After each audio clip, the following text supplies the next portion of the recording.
Ukraine's interior minister has accused Russian naval forces of occupying Sevastopol airport in the autonomous region of Crimea. Arseniy Avakov called their presence an armed invasion. But Russia's Black Sea Fleet has denied that Russian servicemen are taking part. The other main Crimean airport, Simferopol, has also been occupied by armed men. The men are thought to be pro-Russian militia. The Ukrainian parliament has called on the United Nations Security Council to discuss the crisis in Crimea. As Ukraine's currency slides, the country's central bank has put a 15,000 hryvnia, €1,000, a pound 820, limit on daily bank cash withdrawals. Meanwhile, interim President Alexander Turchinov has dismissed the armed forces chief, Yuri Ulyan. He was reported to have been admitted to hospital with a heart attack on Thursday. Mr. Ulyan was appointed earlier this month by Viktor Yanukovych in one of his last acts before being ousted from the Ukraine presidency. Tensions rise. Relations between Russia and Ukraine have been strained since Mr. Yanukovych lost power.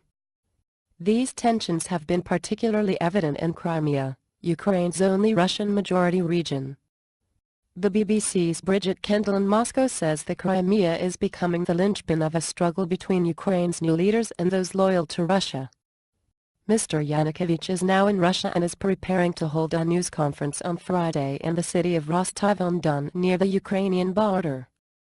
He surfaced in Russia on Thursday, asserting that he is still Ukraine's lawful president.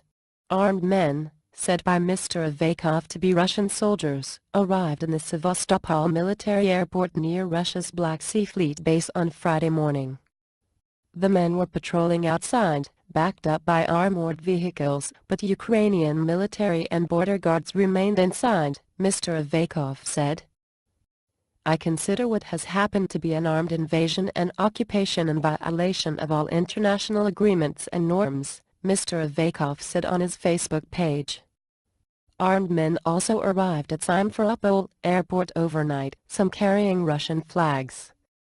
A man called Vladimir told Reuters he was a volunteer helping the group there, though he said he did not know where they came from.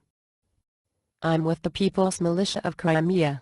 We're simple people, volunteers, he said. We're here at the airport to maintain order. We'll meet the planes with a nice smile. The airport is working as normal. After the violent clashes and the ousting of Mr. Yanukovych in Kiev, the focus of the Ukraine crisis has now moved to Crimea, which traditionally leans towards Russia. On Thursday, a group of unidentified armed men entered Crimea's parliament building by force and hoisted a Russian flag on the roof.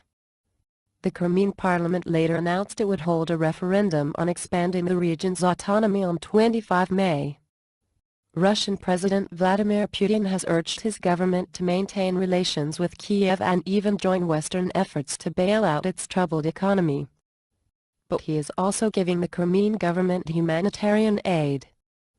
The U.S. sought assurances from Russia earlier this week, after Russian President Vladimir Putin ordered snap military drills to test the combat readiness of groups near the border with Ukraine.